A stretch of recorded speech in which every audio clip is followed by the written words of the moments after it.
Buongiorno da Sicilia 24, le principali notizie.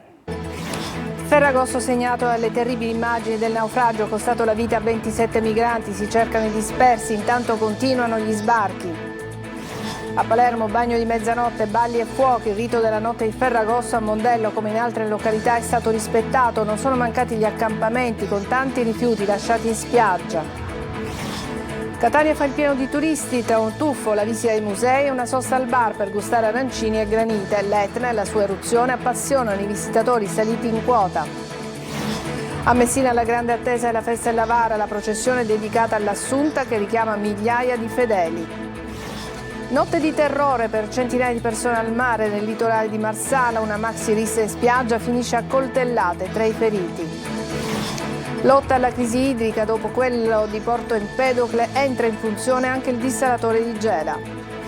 Calcio, domani sera si alza il sipario sulla stagione del Palermo, rosanero impegnati in Coppa Italia sul campo della Cremonese. Gran seguito di tifosi domenica a Crotone per il Catania che esordisce in Coppa Italia. Corbari promette il massimo impegno per raggiungere gli obiettivi stagionali.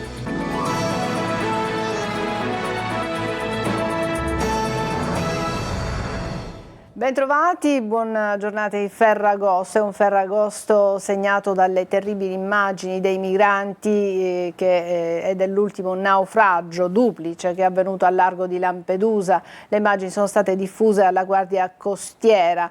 Vediamo appunto le drammatiche immagini di chi ha tentato in tutti i modi di salvarsi. Sono 27 le vittime, tra cui una neonata, ma ci sono ancora tanti dispersi. Intanto davanti all'hotspot di Lampedusa diverse persone, sono i familiari soprattutto e gli amici dei superstiti e dei dispersi del doppio naufragio, si trovano proprio davanti all'hotspot, vogliono incontrare i loro parenti e amici che sono stati salvati dal naufragio e che adesso si trovano appunto nell'hotspot di Lampedusa, che conta al momento 367 ospiti. Sentiamo Luca Ciliberti. Ehi, ok, sei salva? La mano di uno dei soccorritori in alto mare accarezza il viso di una donna ancora in acqua, stremata, visibilmente spaventata, aggrappata a un salvagente. Le dice che ormai è salva. Queste sono le prime immagini del naufragio al largo di Lampedusa avvenuto il 13 agosto, l'ennesima tragedia del mare nel silenzio delle istituzioni in questi giorni di vacanza. Sono al momento 23 le salme recuperate. Non è chiaro quante siano le persone ancora disperse. In totale sui 2 barconi partiti entrambi dalla Libia sembra che vi fossero a bordo tra le 100 e 110 persone. All'appello quindi dovrebbero mancare tra i 13 e i 23 migranti. 2 cadaveri già avvistati nell'escursione sono rimasti intrappolati in uno dei 2 scafi affondato. Le ricerche continuano anche in uno specchio d'acqua più ampio. Non si sa neppure la nazionalità certa dei migranti che viaggiavano su questi 2 barconi che si sono ribaltati in mare. I video del naufragio diffusi molte ore dopo adesso potrebbero aiutare a ricostruire l'accaduto. Sono immagini drammatiche, scioccanti. Tra le vittime ci sono anche donne e bambini, 3 per l'esattezza. La procura di Agrigento, che sta indagando per naufragio colposo a carico di ignoti, ha già dato il via libera al seppellimento e ora la prefettura sta cercando le sistemazioni nei vari cimiteri della provincia. Una tragedia che secondo alcuni si sarebbe potuta evitare. Adesso si cerca di capire come mai gli aerei di Frontex non abbiano avvistato i barconi. In volo non c'era neanche l'aereo di ricognizione di Seabird, che è quello che in questi anni ha segnalato la presenza di centinaia e migliaia di barche di profughi in difficoltà e ha permesso i soccorsi. L'ENAC lo ha sequestrato. Con l'aereo a terra, nessuno, a quanto dicono le fonti ufficiali, ha visto le 2 barche naufragare. Il bagno di mezzanotte con balli, fuochi è stato rispettato come tradizione nella spiaggia di Mondello di Palermo, così come in altre località, ma il risultato è che il giorno dopo le spiagge si ritrovano piene di rifiuti. Sentiamo Marco Gullà.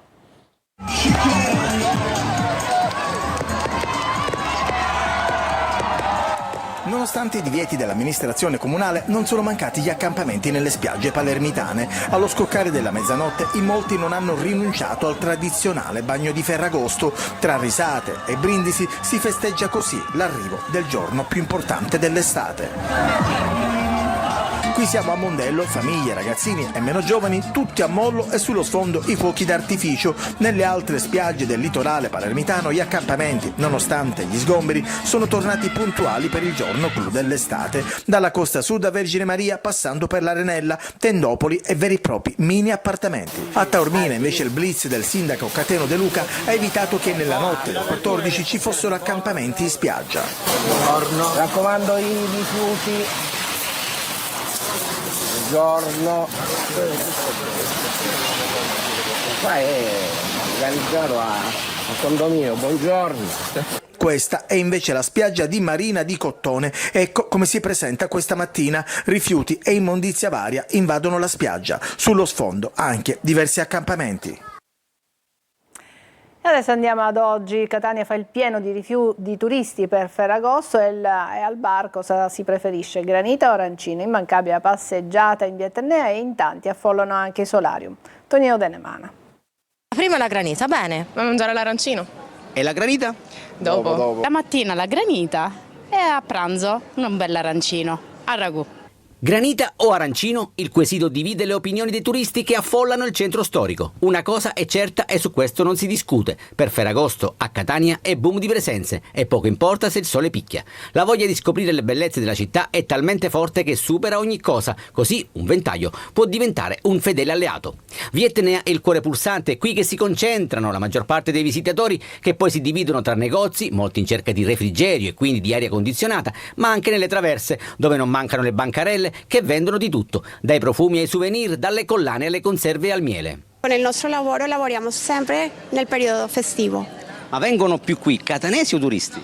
Turisti cercano sempre le cose uniche, fatte realmente a mano e che ricordano gli odori, i sapori e le cose belle di questa terra. Per chi vuole immergersi nella storia, c'è l'anfiteatro romano visitato ed immortalato. E adesso una passeggiata per i monumenti e per la città. Si cammina e si smaltisce. Abbiamo mangiato bene, poi il centro storico di Catania offre tanto. Ieri sera abbiamo mangiato tanto, sì, passeggiamo. E poi c'è chi approfitta per l'immancabile Tintarella, sdraiandosi in una panchina di piazza Sesigoro, o chi ha già effettuato un bagno rinfrescante. Siamo stati alla playa, bellissima, acqua pulitissima, bellissima. Altri invece affollano il solarium di Ognina, del resto non c'è Ferragosto senza mare, almeno a Catania.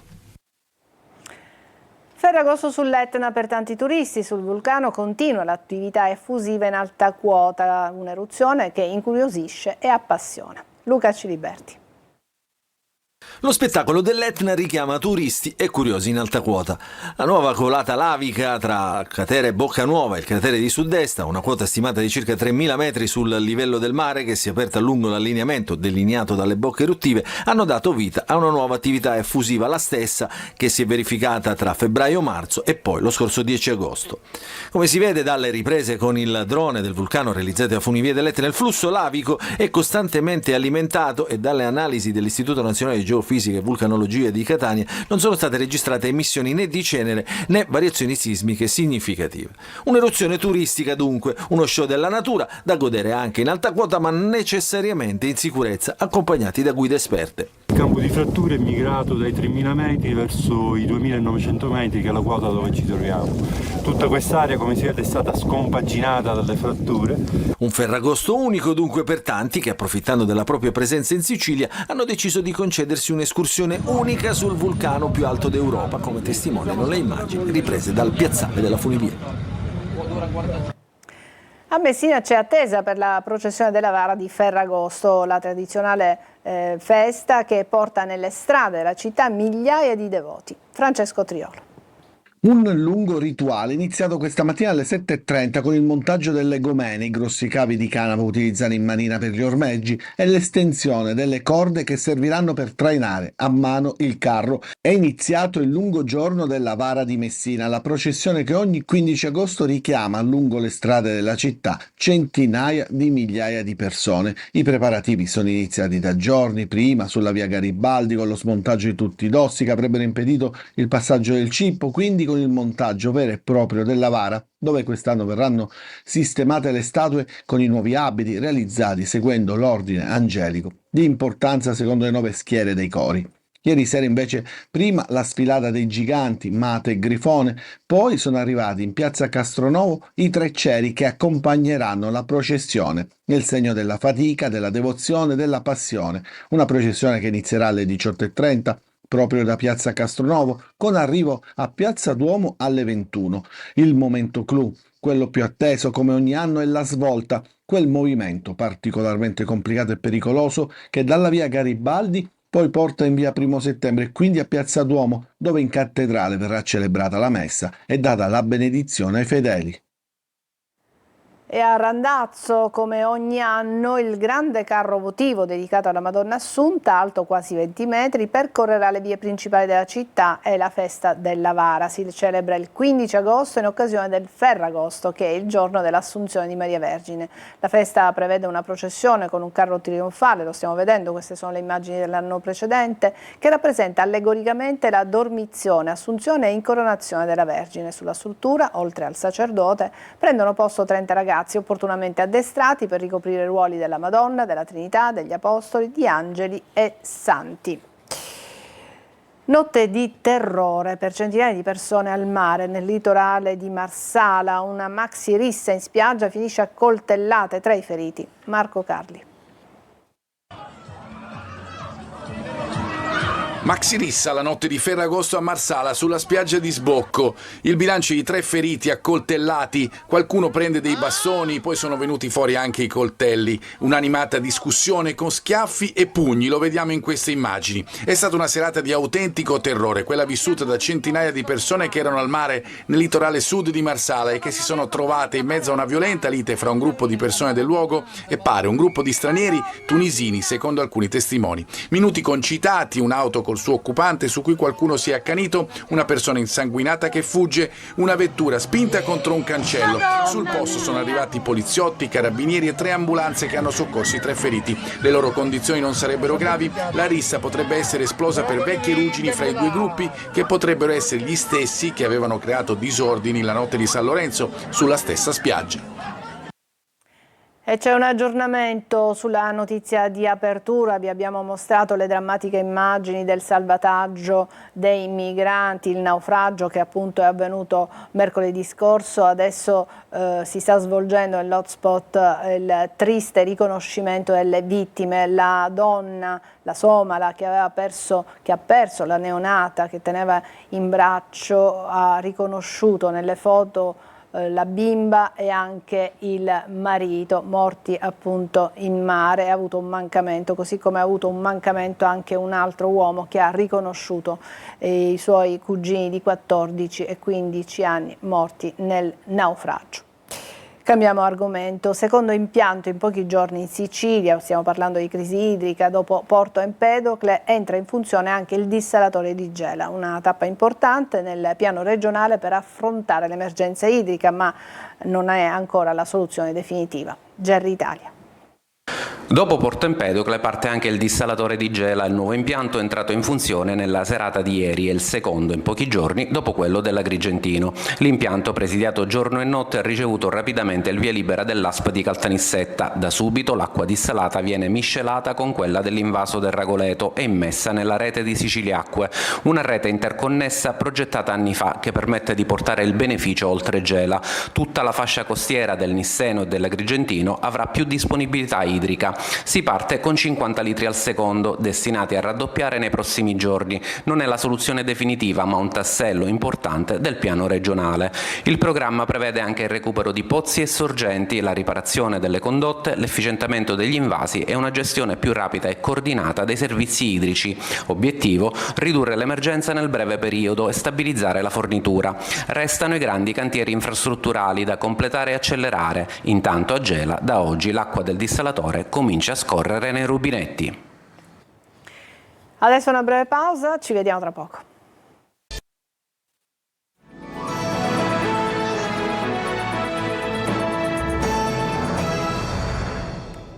A Piazza Armerina cresce l'attesa per il pontificale di questa sera. L'arcivescovo di Catania Luigi Renna, chiamato a presiedere la messa, ha già risposto all'appello di Antonio Messina, vittima di abusi. E Renna dice: commenterò la parola di Dio senza forzature o manipolazioni. Gerri Italia. C'è attesa nella comunità dei fedeli di Piazza Armerina, dove questa sera alle 18 nella Basilica Cattedrale si rinnoverà la tradizione della messa pontificale in onore di Maria Santissima delle Vittorie. A presiederla sarà l'arcivescovo di Catania Luigi Renna, che concelebrerà con il vescovo Rosario Gisana, ma sull'appuntamento pesa l'appello di Antonio Messina, vittima riconosciuta dell'ex sacerdote Giuseppe Rugolo, condannato in primo e secondo grado per violenza sessuale su minori. Messina chiede parole pubbliche inequivocabili contro abusi e insabbiamenti, accusando Gisana, che andrà a processo a ottobre per falsa testimonianza, di aver protetto Rugolo e ostacolato la giustizia. Renna aveva già scelto di rispondere direttamente. Pur comprendendo le ragioni del signor Antonio Messina, aveva scritto in una nota: ribadisco che la concelebrazione eucaristica per la festa di Maria Santissima delle Vittorie è un evento ecclesiale che si celebra per un popolo di fedeli. È mia abitudine, conclude, spezzare la parola di Dio col popolo senza alcuna manipolazione. Parole che riaffermano il carattere comunitario della celebrazione, ma che arrivano in un contesto segnato da processi e accuse di insabbiamento. Per Messina il rischio è che la celebrazione di oggi diventi un segnale di sostegno verso chi è accusato di proteggere i colpevoli. Quella di stasera sarà dunque una messa sotto i riflettori. Per i fedeli un momento di devozione, per le vittime un test sulla volontà della Chiesa di rompere con il silenzio del passato. Si è chiusa al Teatro dell'Efebo la rassegna del teatro classico con il pomo della discordia, in scena la leggenda delle 3D all'origine della guerra di Troia, riletta con ironia e linguaggio moderno dalla regia di Nicola Alberto Orofino. Davide Sardo. Con una rilettura brillante e sorprendentemente attuale di uno dei miti più celebri dell'antichità, si è chiusa al Teatro dell'Efebo di Agrigento la rassegna al teatro classico. Il pomo della discordia, prodotto dall'associazione Madè con Accura Teatro e diretto da Nicola Alberto Orofino, racconta la contesa tra le 3 dee che, secondo la leggenda, scatenò la guerra di Troia. 3 figure simbolo di potenza, bellezza e autorità, proposte con ironia, linguaggio moderno e un taglio psicologico che attualizza il mito. L'idea nasce proprio da questo, da voler raccontare come dalla guerra di Troia siano nate tutte le guerre e quanto siamo figli purtroppo della guerra. Chiaramente la penna straordinaria di Luana è riuscita a rendere questo molto vicino all'essere umano e quindi a toccare tanti aspetti della fragilità. Sul palco anche Barbara Gallo, Laura Giordano e Luana Rondinelli. L'evento fa parte del progetto Il Mondo Salvato dalle Ragazzine, inserito nei progetti speciali 2025 Teatro del Ministero della Cultura. Ci stringiamo al collega dell'ufficio programmi di Antenna Sicilia e Telecolor, Carlo Grasso, per la morte del papà Giovanni, grande professionista e per molti anni direttore commerciale delle nostre emittenti. A Carlo e ai familiari le nostre condoglianze. I funerali di Giovanni Grasso saranno celebrati domani alle 16 nella chiesa del Sacro Cuore di Gesù in via del Bosco a Catania. Adesso una pausa e poi il calcio.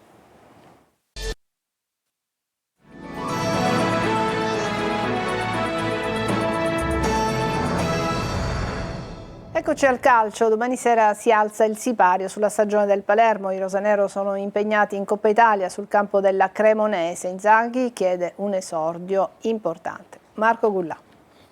Si alza il sipario, via la stagione del Palermo. Domani alle 21:15 allo Zini l'esordio in Coppa Italia contro la Cremonese. Rosanero che dopo il pieno di entusiasmo nell'amichevole contro il City adesso devono fare il risultato. Il passaggio del turno in Coppa ai danni dei grigiorossi che giocheranno in Serie A potrebbe permettere al Palermo di giocare contro Udinese o Carrarese e comunque dare già un segnale importante al campionato cadetto. Si inizia a fare sul serio, la squadra si è preparata al meglio, speriamo di fare una grande partita, insomma comunque andare ad affrontare una squadra che farà il campionato di Serie A per noi deve essere un motivo di grande soddisfazione e speriamo di essere all'altezza, fare una grande gara e poi vedremo il risultato del campo.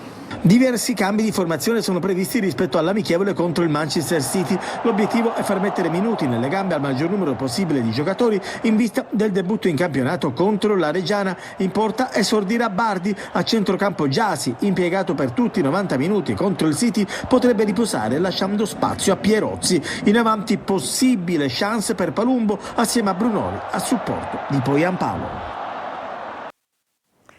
Gran seguito di tifosi per la prima uscita ufficiale del Catania domenica a Crotone. Il turno d'esordio di Coppa Italia sarà anche un test importante per verificare le qualità del gruppo etneo. Marco Carli. L'avvio ufficiale della stagione parte da un dato significativo: i 600 tifosi che sosterranno il Catania allo stadio Scila di Crotone per il primo turno di Coppa Italia. Contro i calabresi, sfida fra due squadre dal blasone elevato che vogliono, soprattutto i rossazzurri, essere protagoniste. Un test che darà la possibilità a Toscano di verificare ulteriormente il gruppo per un match che si ripete a distanza di 12 mesi. L'anno scorso partita al Massimino con gli etnei che ebbero la meglio sui pitagorici e i rigori. In questa occasione chi passa il turno dopo regolamentari ed eventuali penalty se la vedrà in casa con la vincente di Foggia Siracusa. L'allenatore del Catania dovrebbe non discostarsi molto dall'11 visto nel primo tempo del match con il Valletta, già al centro del gioco Corbari. Non ho mai mollato, neanche nelle categorie più basse, ho sempre creduto di potercela fare, di poterci arrivare a poter giocare in una piazza davanti a tantissima gente, quindi il mio motto è non mollare mai, ecco. In vista del campionato va inserito da Ausilio che orbiterà nel ruolo di trequartista alle spalle della punta. Sul mercato restano da piazzare gli esuberi che sono ancora in numero cospicuo per fare spazio ai nuovi acquisti che saranno una punta e un centrocampista. In attesa degli ultimi colpi, Corbari promette impegno massimo. Abbiamo un obiettivo che è molto chiaro in testa a tutti noi, sia all'interno della squadra, dello staff, della società, magazzinieri, tutti i ragazzi che ci sono qua allo stadio, e siamo consapevoli delle nostre potenzialità e quindi daremo il 110% per poter realizzare. È tutto per questa edizione di Sicilia 24, grazie per averci seguito, l'augurio è di un buon Ferragosto a tutti voi. Buon pomeriggio.